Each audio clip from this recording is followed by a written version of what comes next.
Masarap mangarap na sana sa pagdating ng isang taong pinili ng puso mo, sana tanging masasayang sandali lamang ang makamit sa tadhanang hiniling ng pusong ang tanging nais ay mahalin.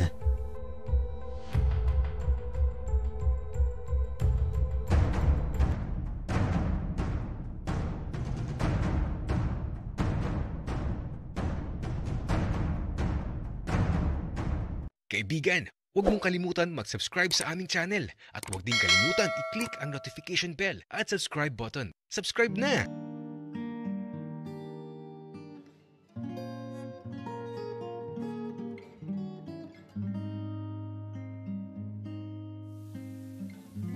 Ano kayang nangyari kay Miguel? Bigla na lang siyang tumakbo. Kaya naman, nakahiga lang ako habang naghihintay sa pagbabalik niya. At ilang saglit pa, bumalik na si Miguel at nahiga nang muli sa tabi ko. Uy, Miguel, anong nangyari sa'yo?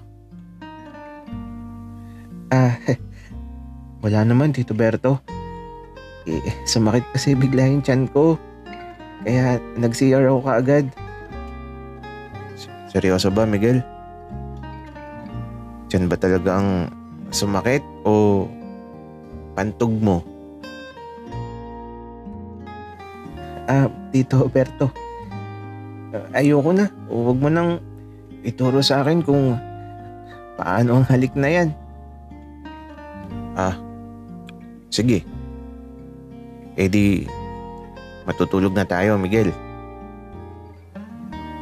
Oo, Tito Berto. Matulog na tayo.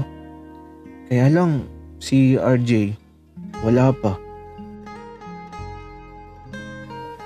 Miguel, huwag kang mag-alala doon sa pamangkin ko. Mamaya lang uuwi na yun. Tsaka, papatayin ko ang ilaw. Okay lang ba na madilim? Okay lang, Tito Berto. Para mas makatulog din ako ng maayos. Kaya naman, sa mga sandaling to, pinatay ko na ang ilaw at nabalot na ng dilim ang buong paligid. At sa paglipas ng mga sandali, nakatulog na ako. Pero naramdaman ko na parang hindi makatulog si Miguel. Kaya nang sumapit ang umaga, nang magising ako, ay tila ba kakatulog lang ni Miguel. Naghihilik pa siya pero mahina lang. Kaya naman, iniwan ko na muna. At si RJ naman, nakauwi na din. Sinilip ko siya sa silid niya. At ayun, tulog na tulog pa. Magluluto na lang siguro muna ako. At saka, gagawa na ako ng nilupak mamaya. Hindi ko kasi alam kung aalis na ba sila mamayang hapon o bukas ng umaga. Para naman, may baon sila sa biyahe para di sila magutom. Mula sa bakuran, nagtiba na ako ng puno ng saging na saba. Sakto yung pagbisita ni Miguel. May bunga yung saging na saba. Sakto lang talaga para gawing nilupak. Kaya naman, nang makuha ko na yung bunga, nagpakulo na din ako kaagad ng tubig para mailaga na yung mga saging. Sa labas ako nagluluto ngayon. Malaking kawali kasi yung gamit ko At eto, mausok. Kasi kahoy ang gatong ko sa kalan. At habang naglalaga ako ng saging, nag-push up lang ako. Tapos sit up. Pampalipas oras na din talaga. At sa paglipas ng mga sandali, Aba, si Miguel. Gising na. Papalapit na siya sa akin dito kung saan ako naglalaga ng saging na saba. Tito Berto, anong ginagawa mo? Workout lang habang naglalaga ng saging, Miguel. Kamusta pala ang tulog mo? Okay lang naman, Tito. Madaling araw na nga akong nakatulog. Pero si RJ, anong oras umuwi, Tito? Hindi ko alam, Miguel. Pero ang mahalaga, umuwi siya. Pero teka, nagugutom ka na ba? Hindi pa naman, Tito Berto. Ikaw ba? Medyo gutom na ako, Miguel. Tara, kumain na tayo. Nakapagluto ka na ba, Tito Berto? Tanong ni Miguel habang pabalik kami sa bahay. Habang ako, nakakabay sa balikat niya. Oo naman, Miguel. Kanina pa. Hinahantay nga kitang magising para sabay na tayong kakain.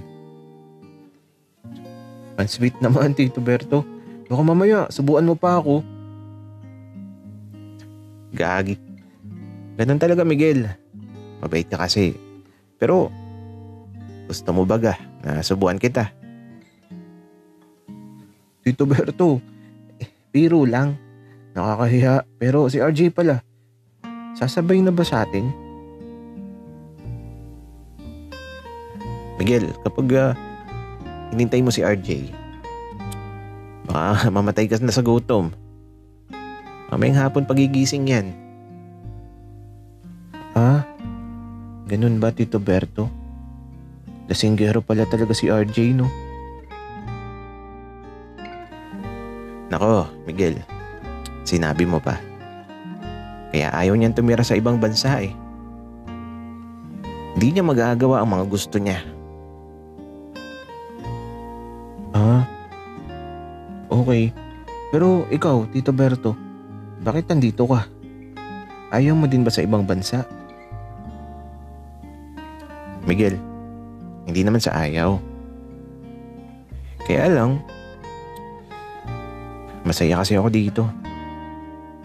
Kaya mas pinili ko ang manatili dito. Ganun ba, Tito? Hala, ang sarap naman itong pagkain natin. Masarap talaga yan. Kasi ako naghiwa ng kamatis. At saka, tikman mo yung itlog na pula. Masarap yan. Nagmamantika sa loob.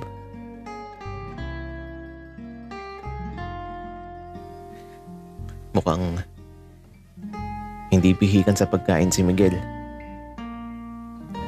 Ayoko sanang muling kumain ng itlog na pula na may kamatis. Kasi tila ba nahihirapan ako at nasasaktan ng puso ko. Kasi ito yung madalas na request niya sa akin dati nung pinagbubuntis niya ang sana anak ko. Subalit, pareho silang nawala sa buhay ko.